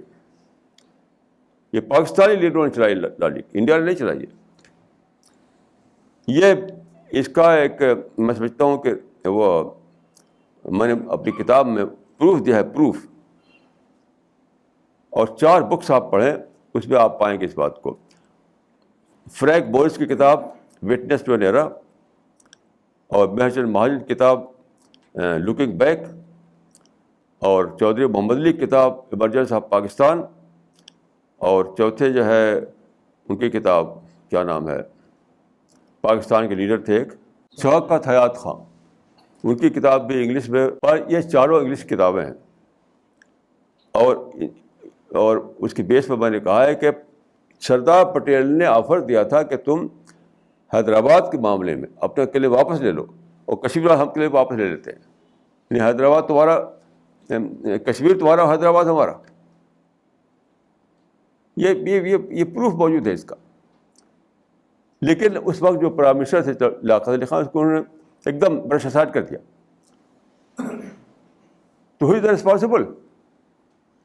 اب پاکستان اپنی جو اسٹیمیٹ پالیسی تھی اس کی پرائز پے کر رہا ہے. چل جاتے ہیں کہ صاحب ظلم ہو رہا ہے, ظلم ہو رہا ہے, ظلم ہو رہا ہے. کوئی ظلم نہیں ہو رہا. You are paying the price of your stability. یہ میں کوئی آرٹری نہیں دکھا رہا ہوں, میرے پاس اس کا پروف موجود ہے. آپ میری کتاب پڑھیے, جو کتاب ہے اس کا نام ہے اسلام اور امن عالم. This question is from Mr. Khalid Ansari. A majority of people believes that devotional way of spirituality is sufficient to lead a successful life. Unlike this belief, CPS lays emphasis on rational side of spirituality.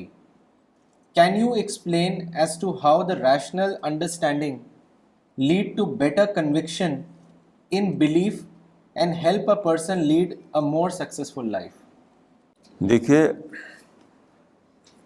جس چیز کو devotion کہا جاتا ہے, میں اس کو سمجھتا ہوں کہ وہ ایک قسم کا انیستھیسیا ہے. انیستھیسیا یعنی مائنڈ سے الگ ہو کر کے, اپنی سوچ کو الگ کر کے ایک قسم کے سکون میں اپنے کو پہنچانا, ایک قسم کے آنند میں اپنے کو پہنچانا. تو ایسی دنیا میں جہاں کہ آپ کو ہر طرف پرابلم ہے, تو آرٹیفیشل طور پر آپ لے آتے ہیں ایک اس میں ایک اسٹیٹ آف ایکسٹیسی میں. تو ایکسٹیسی میں لے جا کر کے آپ, میں مانتا ہوں کہ آپ کو سکون مل جاتا ہوگا, لیکن اس کا پرپز کیا ہے, اس کی کیا ویلیو کیا ہے اس کی. زندگی میں ہمیں جینا ہے, زندگی کے چیلنج کا سامنا کرنا ہے, زندگی کے پرابلم کو سالو کرنا ہے. آپ لے گئے اپنے آپ کو ایکسٹیسی میں, کسی اکیلے میں پہنچا کر کے ایک سکون حاصل کیا آپ نے. تو بس بتاؤں کہ وہ ہو سکتا ہے کچھ لوگوں کو اس سے سکون ملتا ہو ایکسٹیسی میں، لیکن اس کا کیا ویلو اس کی ہے ایسی چیز کی. دنیا میں جیتے ہوئے جو ملے آپ کو، جو اس کی ویلو ہے. دنیا سے الگ کر کے جو ملے اس کی کیا ویلو ہے. اور کئی لوگ جو اس میں جاتے ہیں، جیسے ایک صاحب گڑگاؤں میں رہتے ہیں، ریٹائرڈ جسٹس ہیں، وہ انہوں نے مجھ سے بتایا کہ میں اس میں آشرموں میں گیا تو ایک تو وہ لوگ ہیں جو اسی میں اپنے آپ کو لگا دے، 24 گھنٹے وہ ایکسیسو جیتے ہوں. جیسے میں گیا تھا وہاں پر رشی کیش میں، ایک صاحب تھے تو 24 گھنٹے ایکسیسو جیتے تھے، بالکل کرسی پہ بیٹھے ہوئے، بس پتہ نہیں کس دنیا میں رہتے تھے، ان سے بات کرنا مشکل تھا. دوسرے وہ لوگ جو ٹیمپریری طور پر اس میں جاتے ہیں، جیسے گڑگاؤں والے جو ہیں، انہوں نے کہا کہ جتنی دیر ہم وہاں رہتے ہیں اتنی دیر لگتا ہے کہ ہم کو بہت پیس ہے، جب نکلے باہر آئے تو پھر وہی پیس ختم. تو دونوں میرے نزدیک ایسی چیزیں اس کی کوئی ویلو نہیں. اور انٹلیکچوئل مینجمنٹ کے لیول پر جب آپ حاصل کرتے ہیں ایک چیز تو وہی اسی میں سچا سیٹسفیکشن ہے، کیونکہ آپ اس پوزیشن میں ہوتے ہیں کہ آپ ہر چیز کو مینیج کر سکیں، ہر چیز کو ایکسپلین کر سکیں. جب تک ہر چیز کو ایکسپلین نہ کر سکیں آپ ہمیشہ اس میں رہیں گے، یعنی ڈسسیٹسفائڈ رہیں گے. میں سمجھتا ہوں کہ دنیا میں جو ہم کو ڈسسیٹسفیکشن ہوتا ہے اس لیے ہوتا ہے کہ ہم ایکسپلین نہیں کر پاتے اس چیز کو. جیسے موت، ایک آدمی مر گیا، اب اس کے بیٹا بیٹی جو ہیں وہ روئیں چلائیں تو کیوں اس کو ایکسپلین نہیں کر سکے. وہ انہیں پتہ ہو کہ موت تو آنی ہے ہر ایک کی خدا کی طرف سے، تو اب اس میں رونے چلانے کی بات کیا ہے. مجھے بھی آئے گی، آپ کو بھی آئے گی. تو اگر ہم یہ جانیں اس بات کو تو ہم نے اس کو مینیج کر لیا، اس کو ایکسپلین کر لیا، تو ہم کو سیٹسفیکشن مل گیا. تو ڈیووشن والی بات میں جہاں تک میں جانتا ہوں 2 قسم کے لوگ ہوتے ہیں. ایک تو اسی میں ہی جیتے ہوں، جیسے کہ میں نے دیکھا رشی کیش میں ایک صاحب کو، تو وہ تو اپنے آپ کو انہوں نے انیمل بنا لیا، انیمل بھی جیتا ہے اسی قسم کے ایکسٹیسی میں. اور دوسرے لوگ جو ہیں، ان کا نام تھا جسٹس تیوتیا، ابھی بھی رہتے ہیں وہ گڑگاؤں میں. تو انہوں نے کہا کہ میں بہت دنوں تک آشرموں میں رہا، جتنی دیر میں وہاں رہتا ہوں اتنی دیر تو مجھے پیس ملتا ہے. جب باہر آیا تو پھر وہی پرابلم، وہی ایشوز، وہی ٹینشن، وہی اسٹریس. لیکن مائنڈ بیسڈ جو اسپریچولیٹی ہے اس میں ہم انسان کو بناتے ہیں اس قابل کو مینیج کر سکے چیزوں کو، وہ ایکسپلین کر سکے چیزوں کو. تو اس طرح سے اس میں اس کو پیس آتا ہے. کیونکہ ایک چیز جو آپ کو جس کو پیش آئی آپ کو، اگر آپ یعنی انٹلیکچوئل لیول پر آپ سمجھ سکیں کہ وہی بات ہے جو ہونے والی بات ہوئی، تو پھر آپ کو پیس آ جائے گا. جب آپ یہ سمجھتے ہیں کہ میرے ساتھ جو ہوا یا ایسی بات ہے جو نہیں ہونا چاہیے تھا، تبھی تک تو آپ اس سے پریشان رہتے ہیں. جب یہ سوچ لیں آپ کہ یہ تو ہونے والی بات تھی جو ہوئی، تو پھر آپ پہ پریشانی ختم. یہ فرق ہے دونوں میں جہاں تک میں سمجھتا ہوں. This question is from Miss Ritika. If a person is very sensitive and goes into depression and feels everything is against him, or he feels that he is unable to do anything, then what should he do to control his emotions? دیکھیے sensitivity جو ہے یہ کوئی یعنی sensitivity سبھی لوگ sensitive ہوتے ہیں. میں خود بہت سینسٹیو ہوں، بہت زیادہ سینسٹیو ہوں. میں آپ کو بتاؤں کہ میں جب نوجوانی عمر میں جب تھا، میں جانتے میرا کیا حال تھا. میں جوتا پہنتا تھا تو اگر میرے یہاں پاؤں میں جوتے کے نیچے ایک فرض کی ایک پیپر چپک گیا ایک پاؤں میں، دوسرے بنی چپکا، تو مجھے لگتا تھا کہ بیلنس ٹوٹ گیا میرا. جب تک اس پیپر کو نکالتا نہیں تھا میں، تب تک مجھے لگتا کہ سب میرا بیلنس ٹوٹ گیا ہے. اتنا سینسٹیو میں ہوں. کتنے لوگ ہیں اس کو پتہ بھی نہیں چلے گا ان کے نیچے پیپر چپک گیا ہے. میرے جوتے کے سول میں اگر ایک پتی چپک گئی یا پیپر چپک گیا، میں گاؤں میں رہتا تو اکثر ایسا ہوتا ہے چپک جانا. گاؤں یہاں شہر میں تو آپ کو ایسا نہیں ہوتا ہوگا کیونکہ یہاں سڑکیں ہوتی ہیں. تو جب بھی تو رک کر کے اس کو نکالتا تھا، تب میں چلتا تھا آگے. یہاں تک کہ مجھے یاد ہے اس زمانے میں ایسی باتیں کرتا تھا میں، کبھی ٹھوکر لگے تھے، ٹھوکر ایک ایک ایک انگلی میں، دوسرے میں ٹھوکر لگاتا تھا میں بیلنس کرنے کے لیے. یہ بہت سینسیٹیو تھا میں، ابھی بھی میں سینسیٹیو ہوں. لیکن آپ کو اپنے سینسیٹیو کو مینیج کرنا سیکھنا پڑے گا. You have to learn the art of یعنی مینجمنٹ.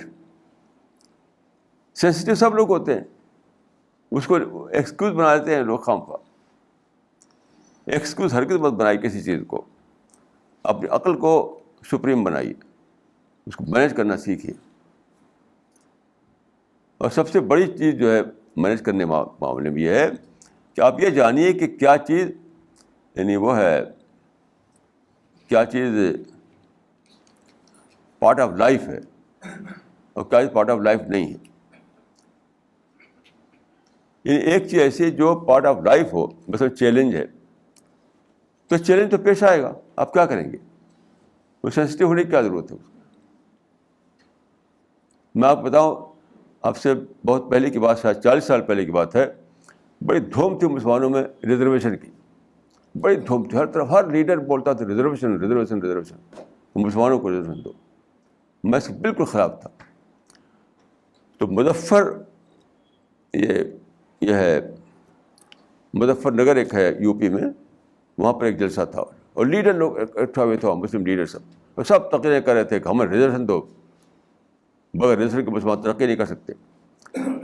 تو میں کھڑا ہوا تو میں نے کہا کہ ریزرویشن کے زمانے میں آپ ریزرویشن کی بات بولتے ہیں، یہ زبان ریزرویشن کا ہے، آپ بول رہے ہیں ریزرویشن کی بولی، تو چلے گا نہیں. یہ میں نے کہا کبھی چلنے والا نہیں. You have to face the challenge. Competition ماننا پڑے گا آپ کو. اس وقت لوگ مجھ کو سمجھتے تھے کہ بس ایسے ہی کہتے رہتے ہیں. آج سب لوگ جان چکے ہیں اس کو. اب کوئی مسلمان ریزرویشن کی بولی نہیں بولتا. سب اپنے بچوں کو خوب پڑھا رہے ہیں، جس کو دیکھ کے اپنے بچوں کو خوب پڑھا رہا ہے، کہتا ہے کہ محنت کرو محنت کرو، اچھے نمبر لاؤ. تو یا سمجھیے کچھ ایسی ہے کہ اسے ہمیں فیس ہی کرنا ہے. یعنی چیلنج ہے تو فیس کرنا ہے، کمپٹیشن ہے تو فیس کرنا ہے، سینسٹیو ہے تو فیس کرنا ہے اس کو. جب آپ اس کو جان لیں تو بالکل وہ بات بالکل سمپل ہو جاتی، بہت ہی یعنی آسان ہو جاتی.